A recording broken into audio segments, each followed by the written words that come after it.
जय हिंद मेरे सभी प्यारे दोस्तों। एक बार फिर आप लोगों के यूट्यूब चैनल पर आप लोगों का बहुत बहुत स्वागत है। फ्रेंड्स, आपके एसएससी जीडी के एग्जाम को टारगेट करते हुए बहुत ही क्रेश कोर्स आप लोगों को शानदार वे में पढ़ाया जा रहा है। तो देखिए, इसके पहले हमारे इतिहास की लगभग 4 से 5 क्लासेस हो चुकी है। उसी श्रृंखला को आगे बढ़ाते हुए आज हम इतिहास में जो हमारा रह गया था नव पाषाण काल या अन्य उत्पादक युग, इसे पढ़ने वाले हैं। इसके बाद नव उत्पादक युग से संबंधित बहुत ही अच्छे अच्छे क्वेश्चंस हमारे एग्जाम में आते हैं। आज हम इस चैप्टर को पढ़ के जो भी हमने 4 से 5 क्लासेस इतिहास के लिए कल सारे के सारे इसके प्रीवियस ईयर क्वेश्चंस भी लगाने वाले, तो पूरे के पूरा टॉपिक भी हो जाएगा अपना, इसके साथ हमारी प्रैक्टिस भी हो जाएगी। तो जल्दी से जल्दी लाइव आइए, जुड़ जाइए और बहुत ही शानदार तरीके से हम क्लास की शुरुआत करने वाले हैं। तो जल्दी से एक बार क्लास को आकर शेयर कर दीजिए और उसके बाद आपको पता है एक बार हम स्टार्ट करते हैं तो फिर तब तक बिल्कुल आपसे बीच में नहीं बोलते हैं कि आप शेयर करो, ये करो, वो करो, है ना। तो आ जाइए जल्दी से लाइव, आ जाइए जल्दी से लाइव।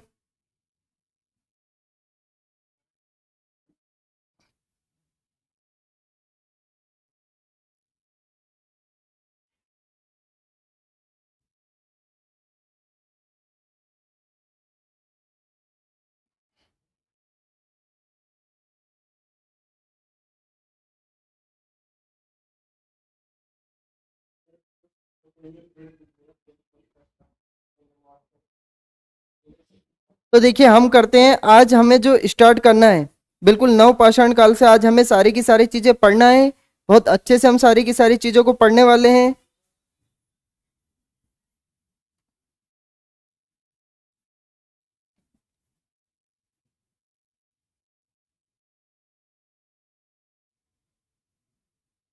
तो देखिए, आइए जानते हैं हम आगे की सारी चीजें। देखिए, लास्ट क्लास में मैंने आप लोगों को पाषाण काल में पूरा पाषाण काल बता दिया था, मध्य पाषाण काल पढ़ा दिया था। इसके बाद हम स्टार्ट करते हैं नव पाषाण काल। किसकी बात करते हैं आज हम? नव पाषाण काल की बात करते हैं, या इसे अन्न उत्पादक युग भी कहा जाता है। नॉर्मली इसका समय देखा जाए तो 7,000 ईसा पूर्व से 1,000 ईसा पूर्व इसका समय हो जाएगा। अब हम जानते हैं नव पाषाण काल के बारे में क्या क्या चीजें हमें पढ़ना है। देखिए, नव पाषाण युग का आरंभ विभिन्न क्षेत्रों में अलग अलग समय पर हुआ है। विभिन्न क्षेत्रों में 7,000 ईसा पूर्व से 4,000 ईसा पूर्व तक नव पाषाण काल का आरंभ माना जाता है। तो कुछ किताबें इसका समय अलग अलग बताती है, तो हमें देखना है कि इसका जो रियल टाइम है, बिल्कुल देखो, किसी ने इतिहास जाके बिल्कुल देख नहीं लिया कि इस तारीख से ये दिन होगा, इस तारीख से ये दिन होगा। हम केवल अनुमान लगा सकते हैं, हम केवल चीजों को देख सकते हैं।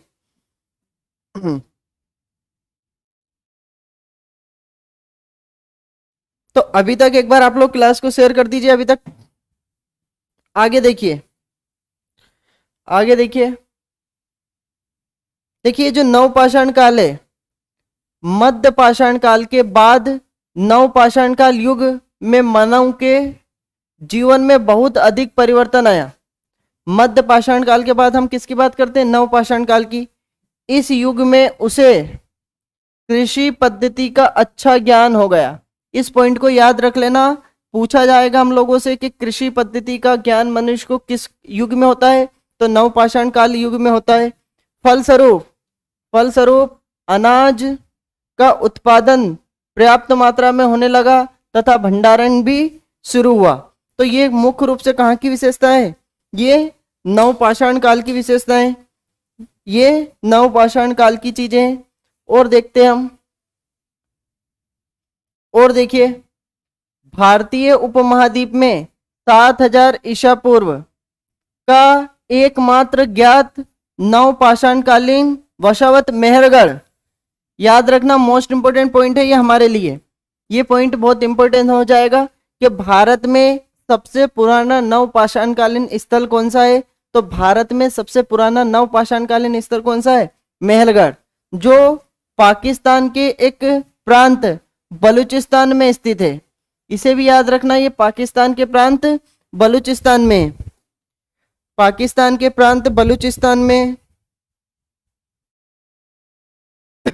ये पाकिस्तान के प्रांत बलूचिस्तान में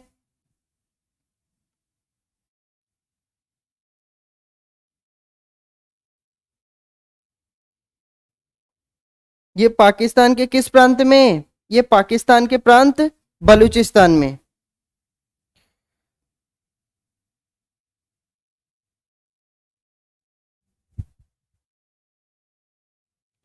ठीक है, इसके बाद देखते हैं हम आगे। कृषि कार्य की प्रक्रिया में पत्थर की कुदालों और नुकीले पाषाण डंडों से जमीन तोड़ते थे। तो ये नवपाषाण काल का मनुष्य किस प्रकार काम करता था?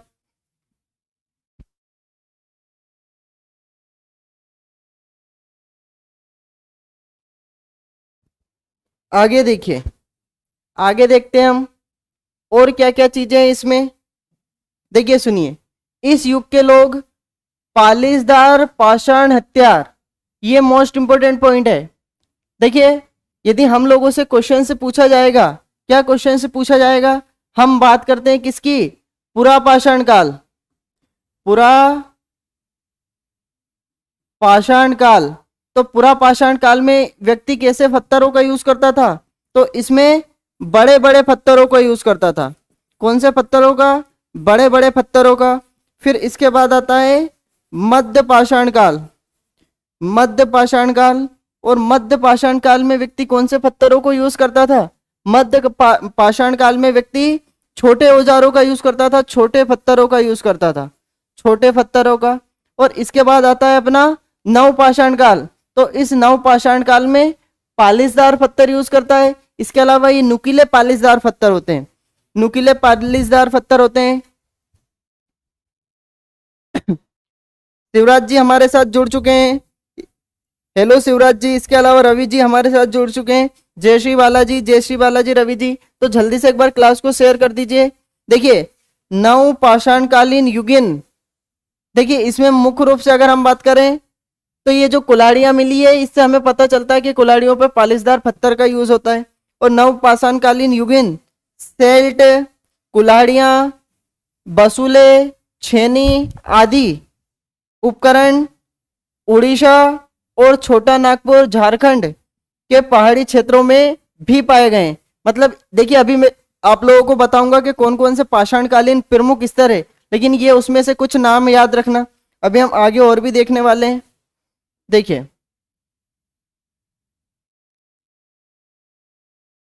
आगे देखिए, यदि हम बात करें, विशेष रूप से पत्थर की कुल्हाड़ियों का इस्तेमाल करते थे, जो कि भारत के पहाड़ी इलाकों के महत्वपूर्ण हिस्से में बड़ी संख्या में पाई गई है। सिंपल सा है कि नवपाषाणकालीन लोग बहुत सारी कुल्हाड़ियों का यूज करते थे, जो भारत के विभिन्न क्षेत्रों में पाई गई है। अब देखिए, लोगों ने पत्थर कुल्हाड़ी का विभिन्न प्रकार से यूज किया है। देखिए, प्राचीन किंवदंतियों के अनुसार परशुराम, भगवान परशुराम की बात चल रही है। प्राचीन किंवदंतियों के अनुसार परशुराम को ऐसा ही एक महत्वपूर्ण कुल्हाड़ी चलाने वाला नायक माना जाता था। यदि क्वेश्चन पूछ ले जाए प्राचीन किंवदंतियों के अनुसार कुल्हाड़ी चलाने वाला मनुष्य या मानव किसे माना गया है, तो किसे माना गया था? भगवान परशुराम को माना गया है। और देखते हैं हम आगे इसमें।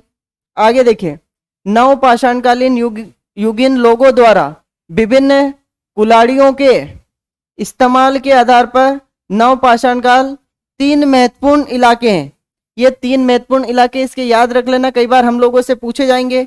उत्तर पश्चिमी, उत्तर पूर्वी और दक्षिणी। एक उत्तर पश्चिमी हो जाएगा, एक उत्तर पूर्वी हो जाएगा, एक दक्षिणी। ये प्रमुख रूप से नवपाषाणकालीन प्रमुख इलाके हो जाएंगे। बुर्जहोम, ये जो बुर्जहोम है ये कश्मीर में है।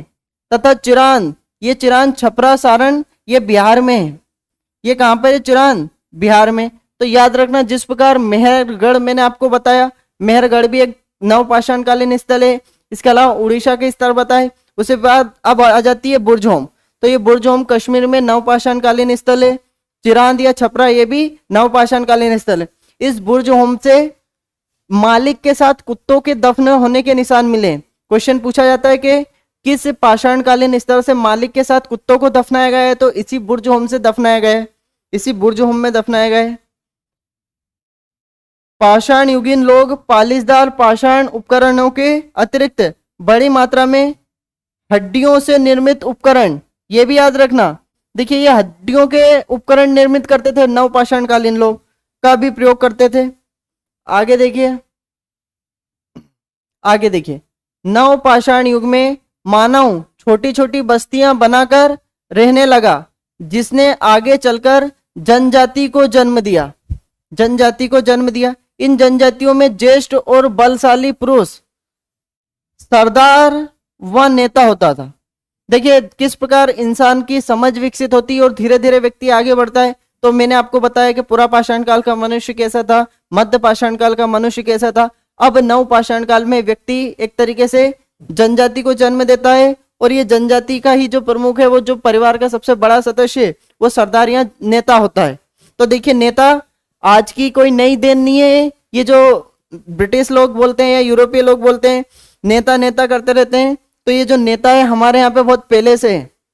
इसके बाद देखिए इस युग में मानव घर बनाकर स्थायी रूप से, ये पॉइंट याद रख लेना, यदि हम लोगों से क्वेश्चन पूछ लिया जाएगा कि मनुष्य किस समय में स्थायी रूप से रहने लगा, तो नव पाषाण काल में स्थायी रूप से रहने लगा। मिट्टी और सरकंडे से निर्मित गोलाकार व आयताकार घरों का निर्माण निवास के रूप में करने लगा। तो ये भी देख लेते हैं हम, और देखते हैं इस समय के व्यक्ति के बारे में हम जानकारी लेते हैं। कैसा था इस समय का मानव। विंध्य के उत्तरी क्षेत्रों में, ये जो अपनी विंध्य पर्वत श्रृंखला है, इसके उत्तरी क्षेत्रों की बात चल रही है, में पाए जाने वाले कुछ नए नव पाषाण काल स्थल को 5000 ईसा पूर्व का माना जाता है। लेकिन दक्षिण भारत में आमतौर पर नव पाषाणकालीन बस्तियां 2500 ईसा पूर्व से अधिक पुरानी नहीं है। यहाँ से दो क्वेश्चन हम आसानी से निकाल सकते हैं। जो हमारा उत्तर भारत है, इसमें जो पाषाणकालीन बस्तियां लगभग 5000 साल पुरानी है, यहाँ ईसा पूर्व की बात है, और दक्षिण भारत में ये 2500 ईसा पूर्व की है। आगे देखते हैं, इस काल के लोग कृषि के अतिरिक्त पशुपालन भी करते थे। इनमें मुख्य गाय, बैल, भेड़, बकरी थे। तो देखिए यदि हमने बात करें पशुपालन की शुरुआत कब से होती है, तो पशुपालन की शुरुआत कब से होती है, मध्य पाषाण काल से। मध्य पाषाण काल से।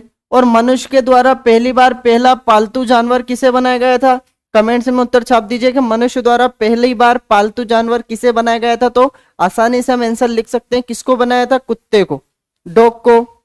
अगला देखिए, आगे देखिए,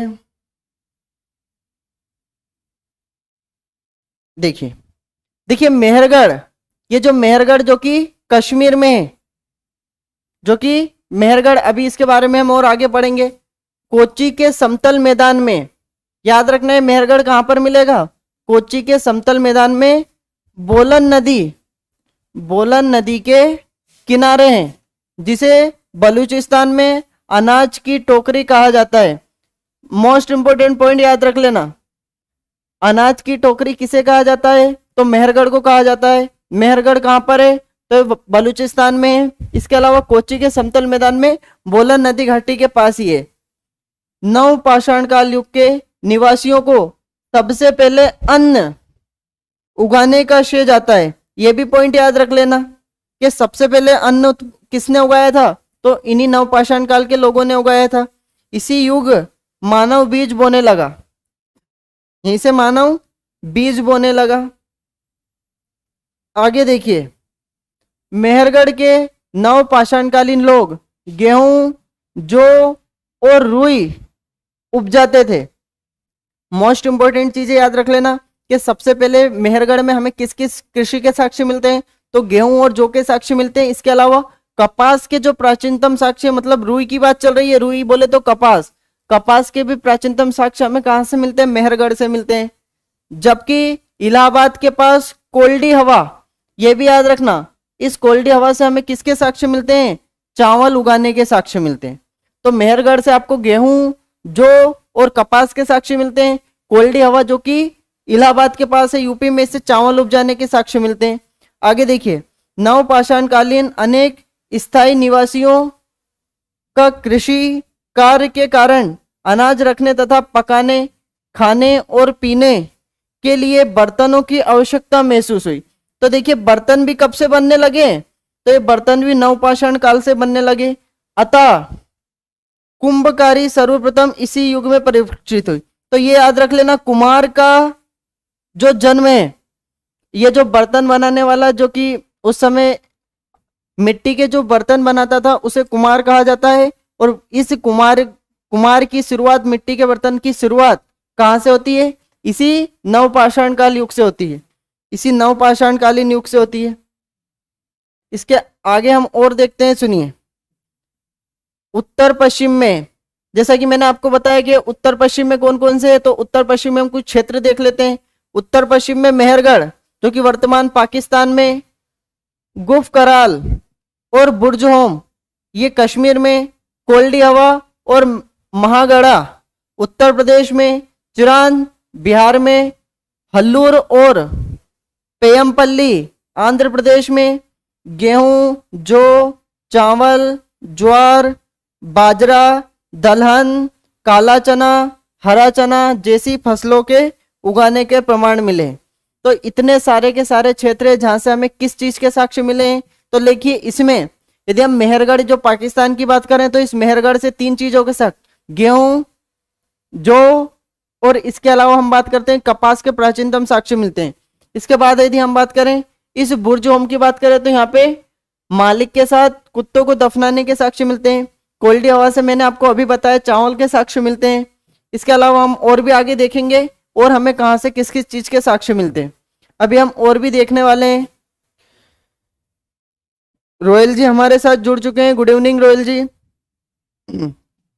आगे देखते हैं। देखिए, आप लोगों से एक बात बता देता हूं कि जो भी मैं इतिहास पढ़ा रहा हूं इसके सभी अच्छे से नोट्स बना लेना, चाहे आप लाइव क्लास देखो या क्लास को रिकॉर्डेड देखो, क्योंकि इसके पहले इतिहास की 4-5 क्लासेस हो चुकी हैं। हर चीज मैंने बहुत अच्छे से, बहुत डिटेल से समझाई है। आप लोग लाख रुपया खर्च करने के बावजूद भी ऑफलाइन सेंटर में ये सारी चीजें नहीं पढ़ पाओगे। अगर कोई पढ़ पाएगा तो मुझे बता देना कि सर हमने पढ़ लिया, लेकिन मैं आप लोगों को रियलिटी बता देता हूँ। मैं इतनी प्यारी प्यारी चीजें आप लोगों को पढ़ा रहा हूँ, वो भी फ्री ऑफ कॉस्ट पढ़ा रहा हूँ। देखिए, यहाँ कब्रों में पालतू कुत्ते भी अपने मालिकों के शवों के साथ दफनाए जाते थे। यह प्रथा केवल भारत में ही पाई गई है। तो जैसा कि अभी मैंने आप लोगों को बताया, बुर्ज होम, किसकी बात चल रही है? बुर्ज होम। और इस बुर्ज होम में हमें किसकी बात मिलती है? पालतू कुत्ते जो कि मालिकों के शवों के साथ दफनाए जाते थे। और यह केवल प्रथा कहाँ पे है? भारत में। पूरी दुनिया में ऐसा कोई से अभी हमें नहीं मिलता है। देखिए, आज आप लोगों के पास क्या क्लास का लिंक नहीं जा पहुंचा है, या अभी तक आप लोगों ने क्लास को शेयर नहीं करा है? देखिए देखिए, यदि किसी के पास अभी तक क्लास का लिंक नहीं पहुंचा है तो वो जरूर एक बार क्लास को शेयर कर दीजिए, क्योंकि हो सकता है आज बिल्कुल अभी क्लास शेयर नहीं हुई हो किसी के भी पास, इसलिए किसी को पता नहीं होगा, है ना।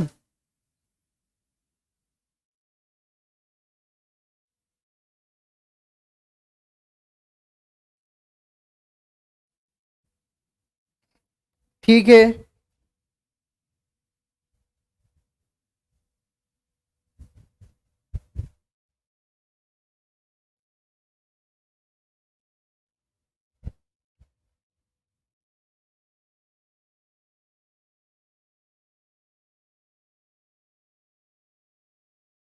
तो देखिए एक बार आप लोग क्लास को शेयर कर दीजिए। हो सकता है आज किसी के पास अभी तक लिंक नहीं पहुंचा है ना क्लास का, हो सकता है लिंक नहीं पहुंचा अभी तक।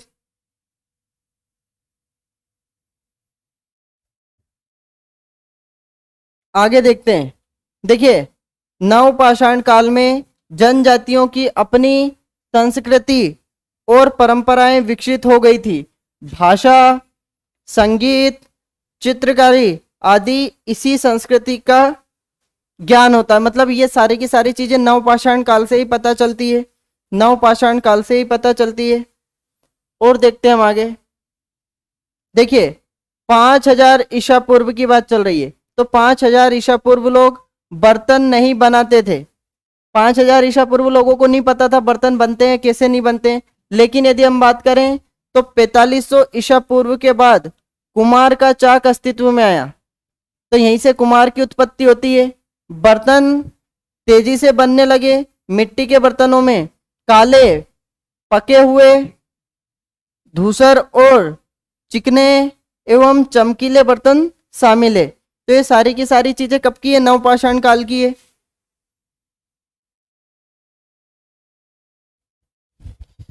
बिल्कुल बिल्कुल, हो सकता है आज यही दिक्कत हो कि क्लास लाइव आन दिखा नहीं रहा होगा, इसीलिए शायद किसी को पता नहीं है, कि लगा होगा कि शायद आज सर ने क्लास नहीं ली है ना, तो कोई दिक्कत नहीं है ना, ठीक है। इसके बाद देखते हैं, देखिए ये नवपाषाणकालीन औजार थे, ये नवपाषाणकालीन औजार है, ये पालिशदार है, नुकीले हैं। देखिए इस प्रकार कुछ नवपाषाणकालीन औजार दिखाई देते हैं। आगे देखिए, देखिए नवपाषाण काल के बारे में कुछ बातें जो अभी तक हम लोगों ने पढ़ी है, यदि उसके हम फैक्ट निकालें तो जो हमारे काम के सबसे ज्यादा फैक्ट इंपोर्टेंट हो जाएंगे। ये जो नवपाषाण काल है इसे ही नवीन पत्थर काल कहा जाता है। इसका अन्य नाम क्या है? अन्न उत्पादक युग, क्योंकि पहली बार अन्न का उत्पादन इस युग में किया गया था, इसीलिए हमने इसे अन्न उत्पादक युग नाम दे दिया। इसके प्रथम खोजकर्ता डॉक्टर प्राइमरोज है, डॉक्टर प्राइमरोज इसके प्रथम खोजकर्ता है। प्रथम पालतू पशु कुत्ता, देखिए जो प्रथम पालतू पशु कुत्ता है ये मध्य पाषाण काल का है। ये कब का है? मध्य पाषाण काल का। इसके अलावा हम और नवपाषाण काल की देखिए, नवपाषाण काल में पहिए का आविष्कार होता है, कृषि का आविष्कार होता है, और प्रथम फसल जो मनुष्य के द्वारा बोई जाने वाली पहली फसल का नाम है जौ। लेकिन हम लोगों से पूछ लिया जाए खाई जाने वाली, मनुष्य के द्वारा पहली खाई जाने वाली फसल का नाम है गेहूं। पहली फसल जो उसने मनुष्य ने बोई थी उसका नाम हो जाएगा जौ, और पहली फसल जो मनुष्य ने खाई थी उसका नाम हो जाएगा गेहूं। वस्त्र निर्माण की कला, देखिए ये भी इंपॉर्टेंट है। वस्त्र निर्माण की कला इंसान ने कब सीखी? तो ये नवपाषाण काल में सीखी। इस समय के आवास कैसे थे? कच्चे और पक्के मकान के रहते थे, आवास कच्चे और पक्के मकान के थे। मानव कंकाल दफनाने की प्रक्रिया, देखिए मानव कंकाल को दफनाने की यदि हम बात करें तो ये भी कब से शुरू हो जाता है? ये भी मध्य पाषाण काल से शुरू हो जाता है, मध्य पाषाण काल से। ये भी मैं आप लोगों को पहले ही बता चुका हूं। इसके बाद देखिए इस नवपाषाण काल के बाद जो अगला युग हम पढ़ने वाले हैं वो धातु युग का आरंभ होगा। इसके बाद उसे भी हम अच्छे से देखेंगे, लेकिन उसके पहले और भी बहुत सारी चीजें जो हमें देखना है। और देखिए, देखिए ये यहाँ से बिल्कुल मोस्ट इंपोर्टेंट चीज अब मैं आप लोगों के लिए लेकर आया हूं, जो सीधे सीधे एग्जाम में पूछी जाती है हम लोगों से। देखिए इसकी ये जो जितनी भी पीपीटी है मैं केवल आप लोगों के लिए इंपोर्टेंट चीजें लेकर आया हूं जो बहुत ही ज्यादा हमारे काम की है। नवपाषाणकालीन स्तर की बात करें तो देखिए मेहरगढ़, हम सबसे पहले मेहरगढ़ की बात करते हैं जो कि बलूचिस्तान और पाकिस्तान में। नवपाषाणकालीन स्तर में मेहरगढ़ जो कि बलूचिस्तान में।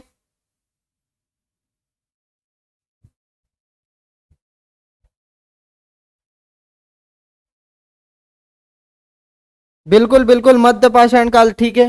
तो देखिए नवपाषाण काल में कृषि का प्राचीनतम साक्ष्य के अंतर्गत गेहूं से 3 व जो कि 2 किस्मों की खेती, देखिए याद रखना किस नवपाषाण कालीन स्तर से कृषि का प्राचीनतम साक्ष्य मिला है, तो मेहरगढ़ से मिला है। और मेहरगढ़ से देखिए गेहूं की 3 किस्में मिली है, इसके अलावा जौ की कितनी किस्में मिली हैं? 2 किस्में मिली है।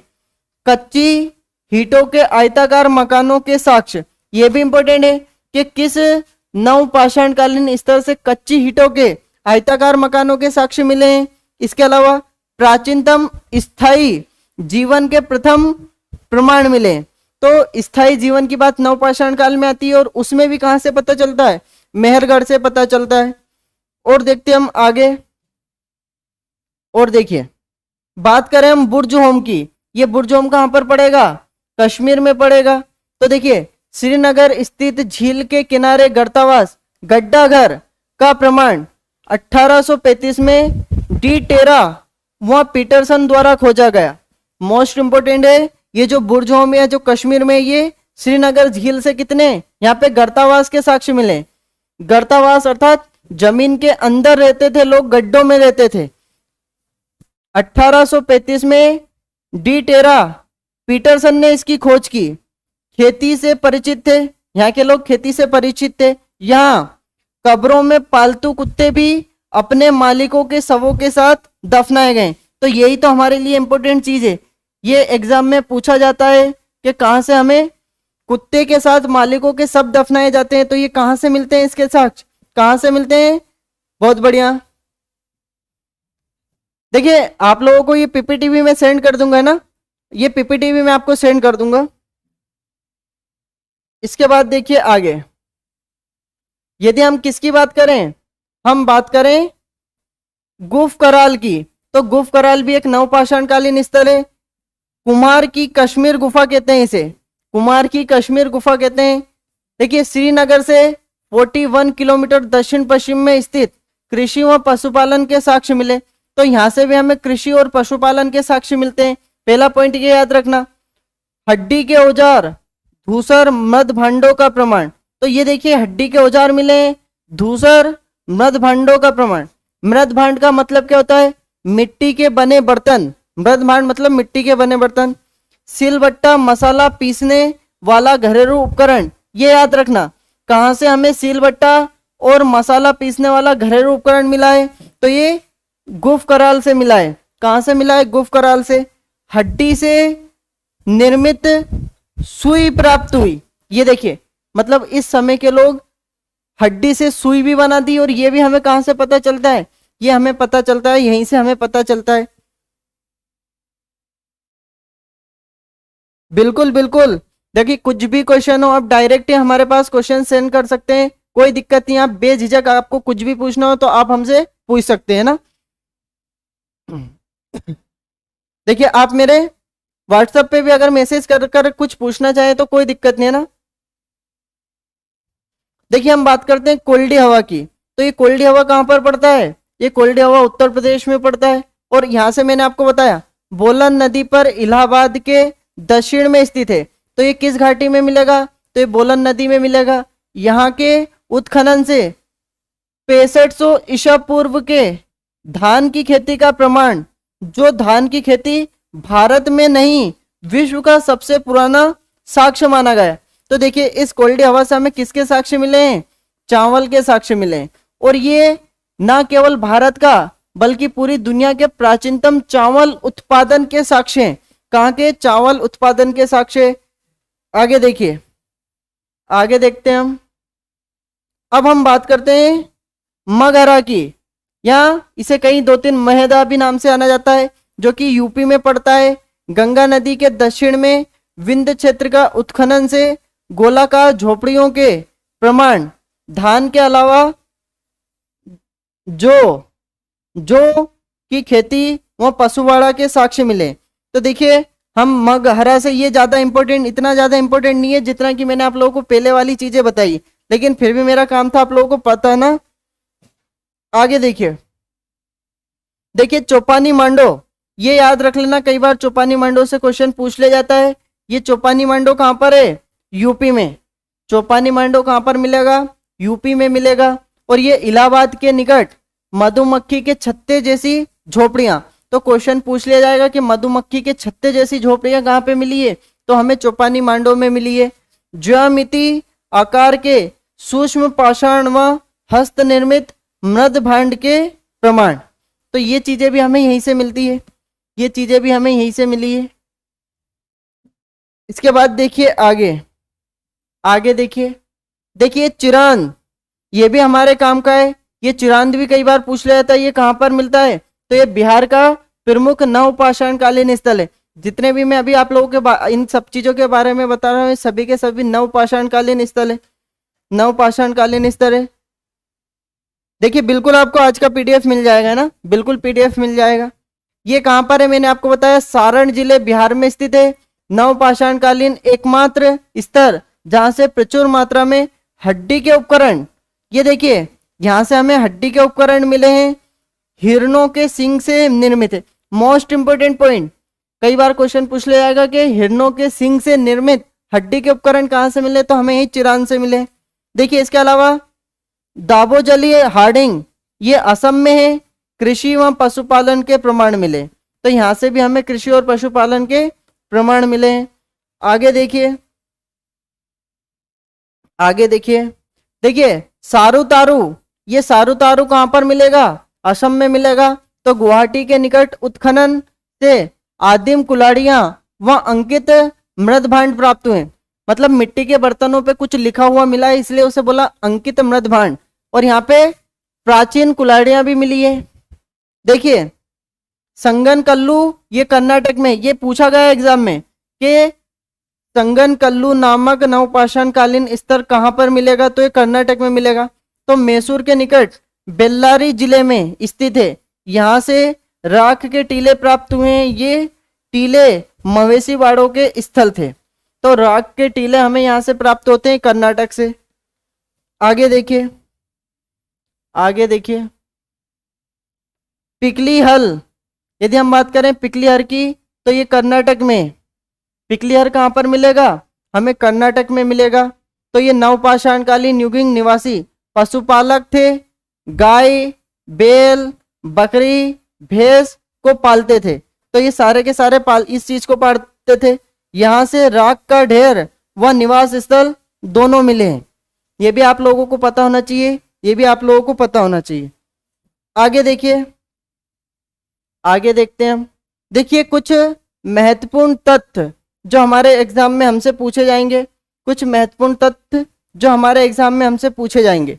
यदि हम बात करें आधुनिक मानव, ये होमोसेपियंस का हिम युग की अंतिम अवस्था में उदय हुआ। सॉरी।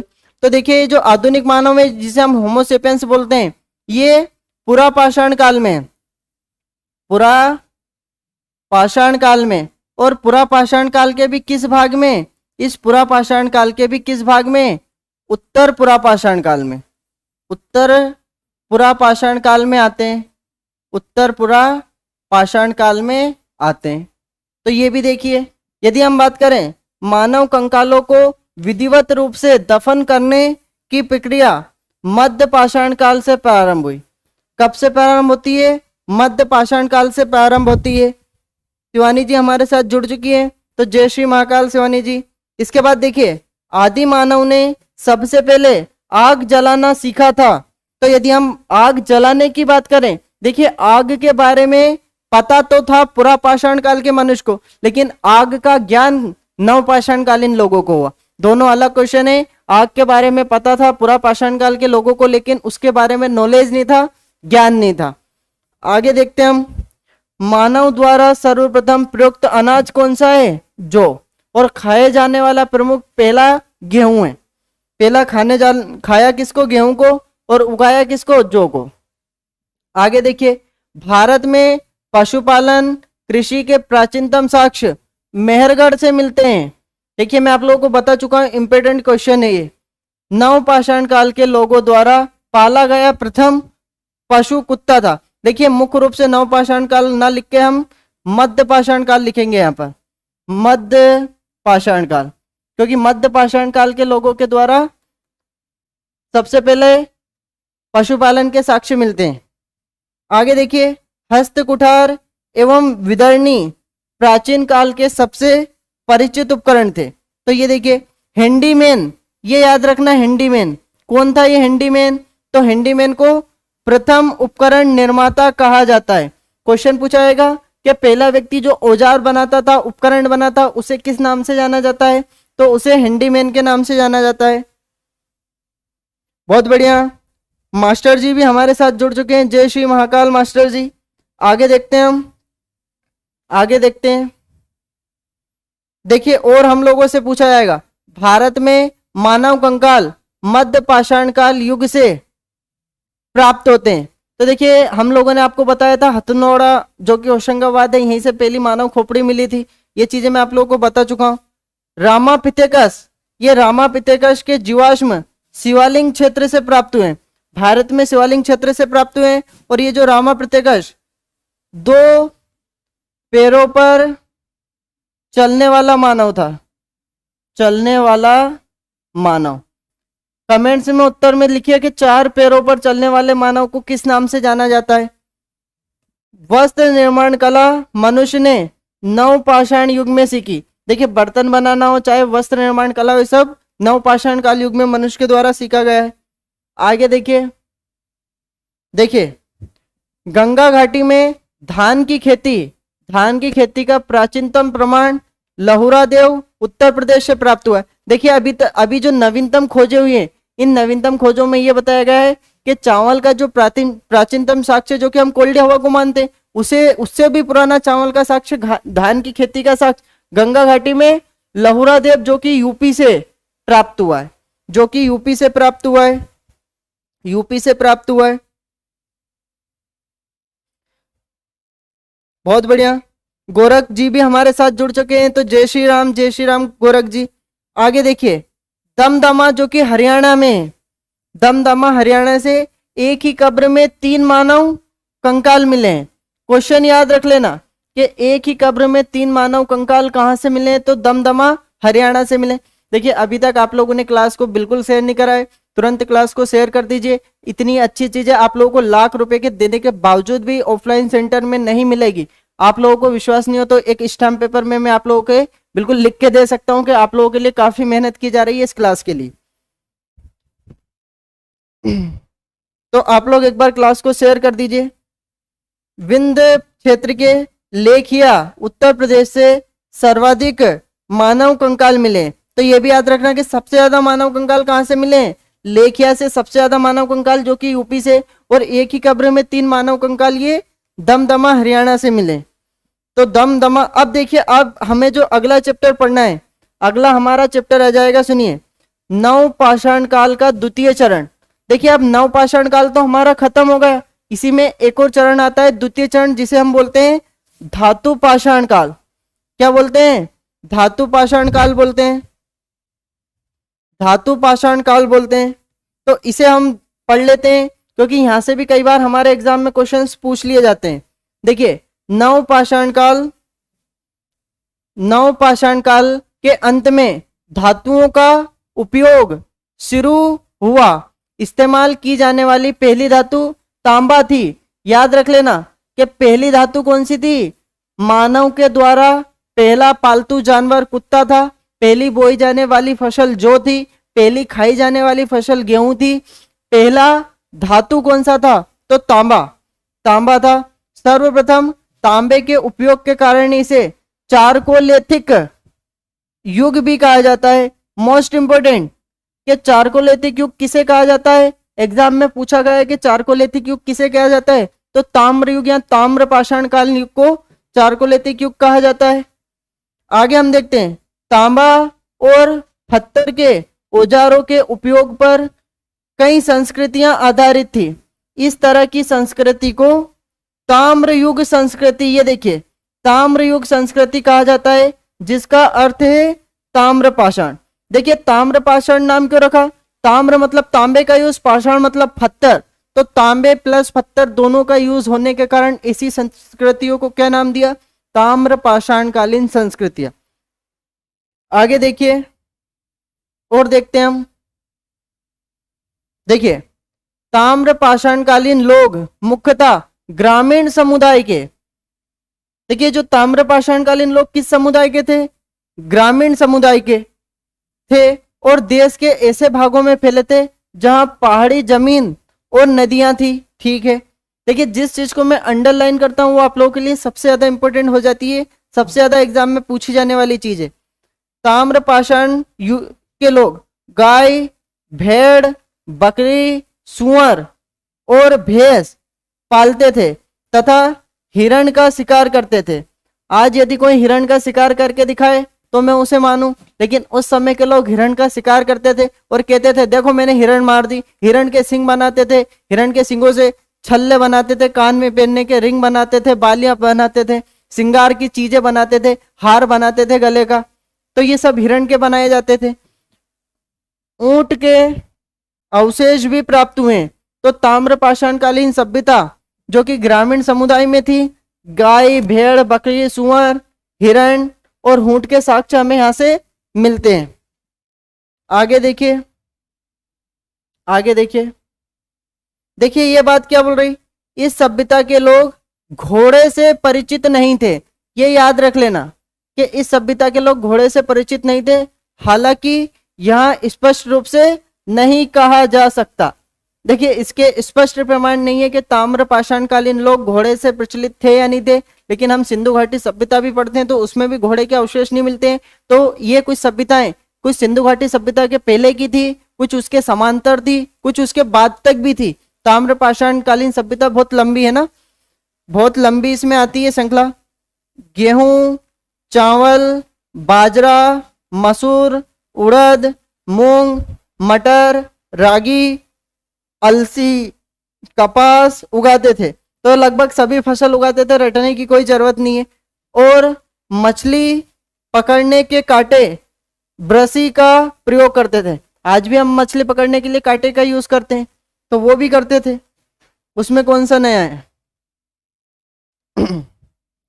लोग मृतक को अस्थि कलश में रखकर अपने घर में फर्श के नीचे उत्तर दक्षिण स्थिति में, ये याद रख लेना।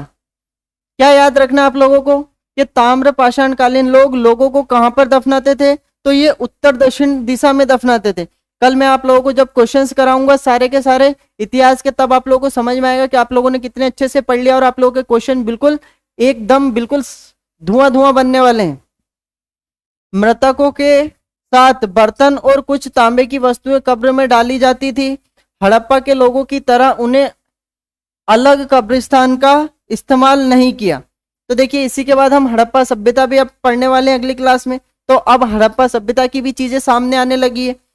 महिलाओं की टेराकोटा मूर्तियों, देखिए इस समय महिला की टेराकोटा मूर्ति मतलब मिट्टी से बनने वाली मूर्तियां से पता चलता है कि ताम्र पाषाणकालीन लोग मातृ देवी की पूजा करते थे।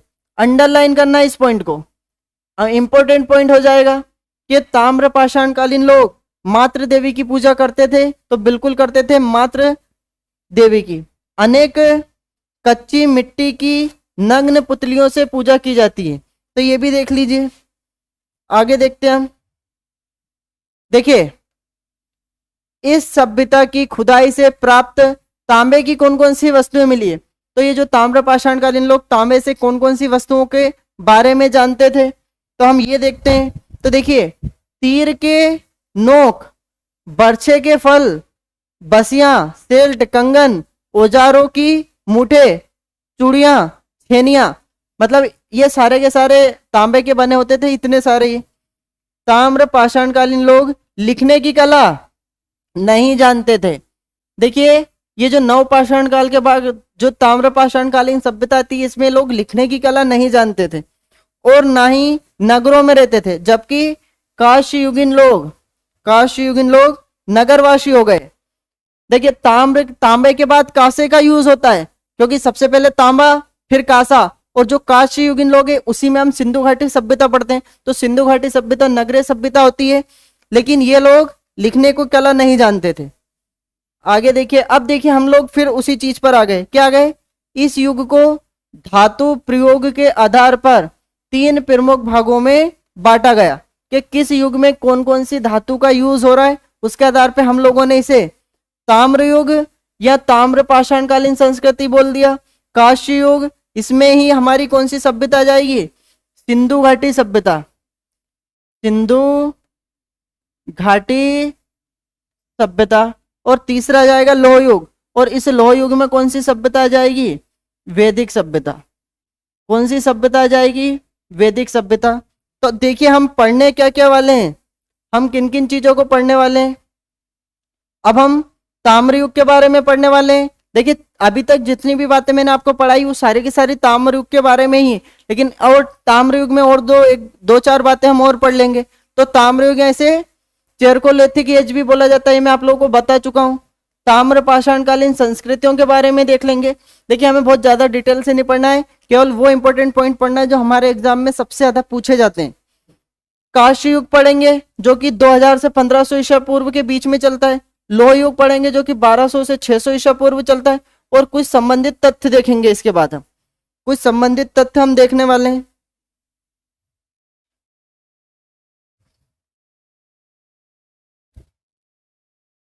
जितेंद्र जी हमारे साथ जुड़ चुके हैं। जितेंद्र जी हमारे साथ जुड़ चुके हैं। गुड इवनिंग जितेंद्र जी।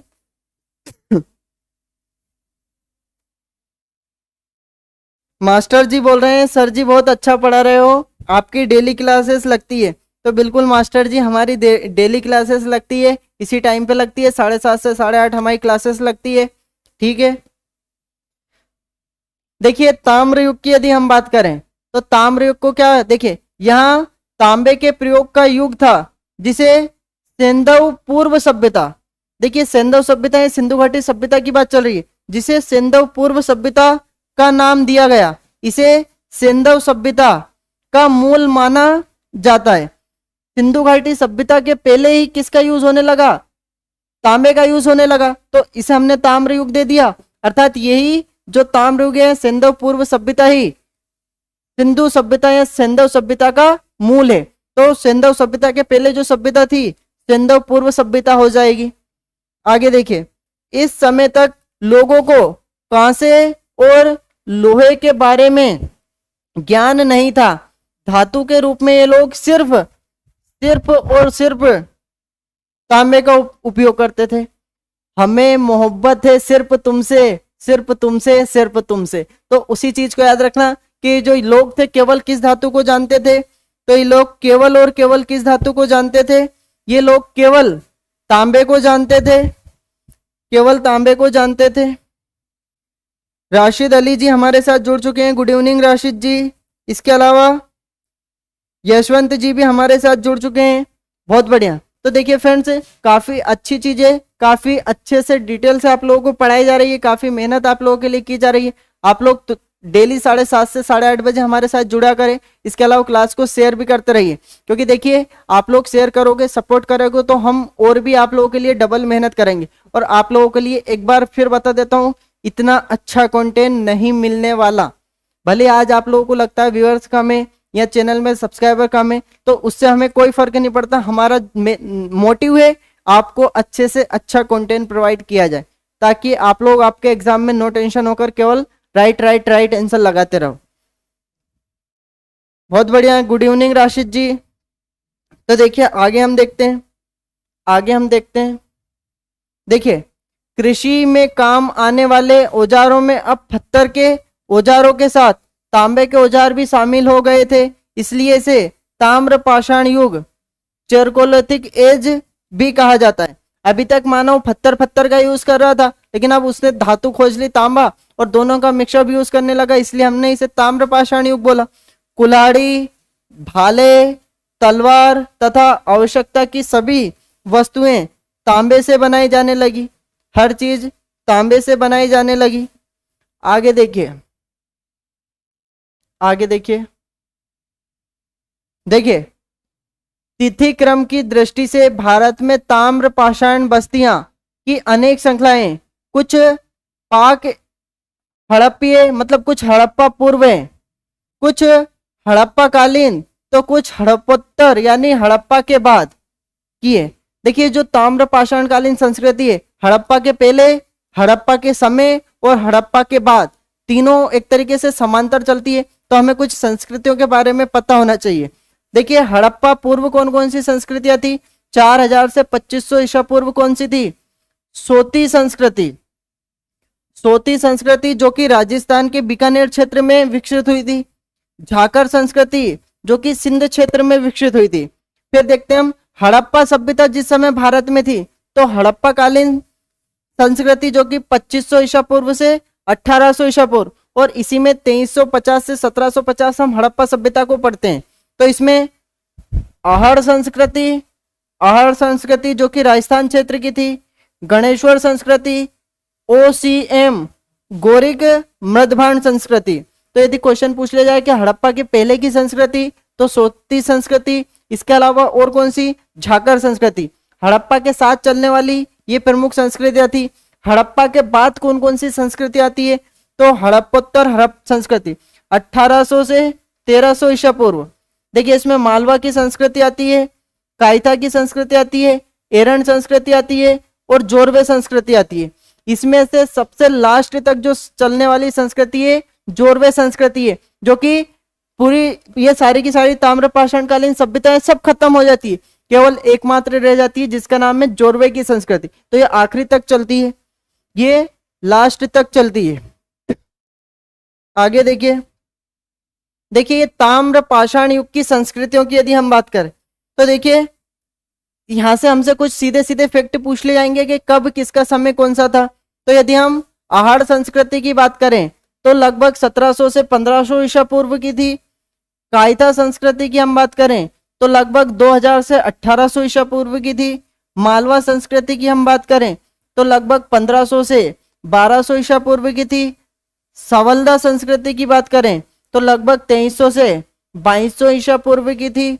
जोरवे संस्कृति की हम बात करें तो ये लगभग देखिए 1400 से 700, ये देखिए सबसे आखिरी में 700 ईसा पूर्व तक चलती है।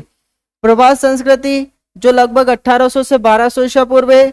रंगपुर संस्कृति जो लगभग 1500 से 1200 ईसा पूर्व है। ये कुछ संस्कृतियां हैं जो हमारे एग्जाम में हमसे डायरेक्ट पूछ ले जाती है कि कब किसका समय। देखिए मैं टेबल फॉर्म में सारी चीजें आप लोगों को अच्छे से करवा देता हूं ताकि आप लोगों के जो भी क्वेश्चन है सीधे सीधे बन जाए एग्जाम में, आप लोगों को ज्यादा डिफिकल्टी नहीं आए और बहुत ही सिंपल वे में सारी चीजें आप लोगों को पढ़ा भी देता हूं मैं। आगे देखिए, आगे देखते हैं।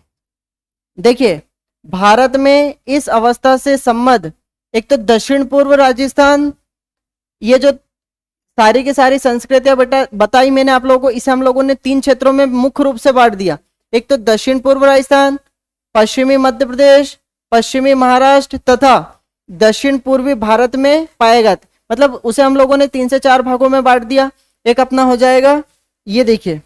अब हम थोड़ा थोड़ा सबके बारे में जान लेते हैं, थोड़ा थोड़ा हम सबके बारे में जान लेते हैं। सबसे पहले हम बात करते हैं दक्षिण पूर्वी राजस्थान। तो दक्षिण पूर्वी राजस्थान में देखेंगे हम कौन कौन से प्रमुख स्थान थे, कौन कौन से प्रमुख संस्कृतियां थी। ज्यादा कुछ नहीं, एक एक दो पॉइंट हमारे एग्जाम के लिए जो सबसे ज्यादा जरूरी है हमें वो चीजें देखना है। तो यदि हम बात करें इस क्षेत्र में आहाड़ एवं गिलुंड प्रमुख स्थल थे, तो याद रख लेना ये दोनों पॉइंट कि आहाड़ एवं गिलुंड ये जो स्थल थे ये दक्षिण पूर्वी राजस्थान के थे। बनास नदी घाटी में विकसित होने वाली इस संस्कृति को बनास संस्कृति भी कहा जाता है। तो ये सारी की सारी लाइन हमारे लिए इंपॉर्टेंट हो गई।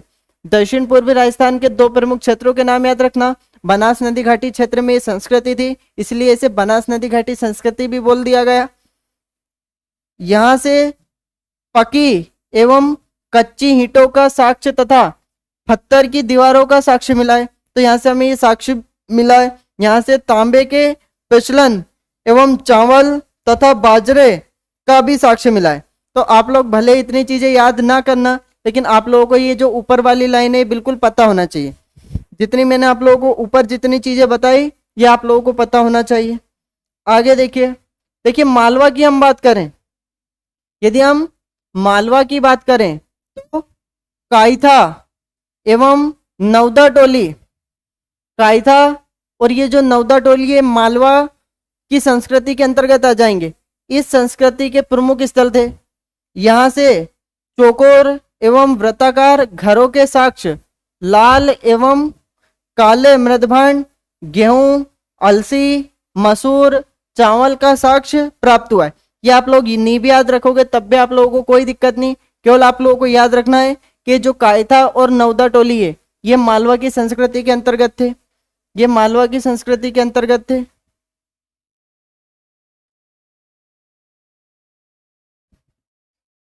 आगे देखिए, आगे देखते हैं हम। देखिए अब हम बात करते हैं महाराष्ट्र की। देखिए महाराष्ट्र में कौन कौन से प्रमुख स्थल थे इनके बारे में सुन लीजिए। नासिक, जोरवे, नेवासा, देमाबाद, सोनेगांव, इनामगांव, ये यहाँ के प्रमुख स्थल थे। याद रखना कई बार पूछा जाएगा कि महाराष्ट्र से हमें ताम्रपाषाणकालीन प्रमुख स्थल कौन कौन से मिलते हैं, तो नासिक, जोरवे, नेवासा, देमाबाद, सोनेगांव, इनामगांव। यदि हम यहां से बात करें तो देखिए नेवासा से टोटीदार एवं नोतली बर्तन के साक्ष्य मिले, तो नेवासा से याद रख लेना आप लोग हमें क्या मिले। इसके बाद हम बात करें देमाबाद, तो देमाबाद से ताम्र निर्मित रथ, ये याद रख लेना कि ताम्र निर्मित रथ चलाते हुए मनुष्य, सांड, गेंडा, हाथी की आकृतियां प्राप्त हुई है। ये हमें कहां से मिले हैं, ये हमें देमाबाद से मिले। देखिए इसके अलावा हम बात करते हैं दक्षिण भारत की। यदि हम दक्षिण भारत की बात करते हैं तो कृष्णा तुंगभद्रा नदी के बीच में संस्कृति का विकास हुआ है। ये इसके प्रमुख कुछ क्षेत्र हैं जैसे ब्रह्मागिरी, पिकलीहल, उतनूर, मास्की, संगन कुल्लू, नागार्जुन कोंडा, ये इस सभ्यता के प्रमुख स्थल या क्षेत्र हो जाएंगे।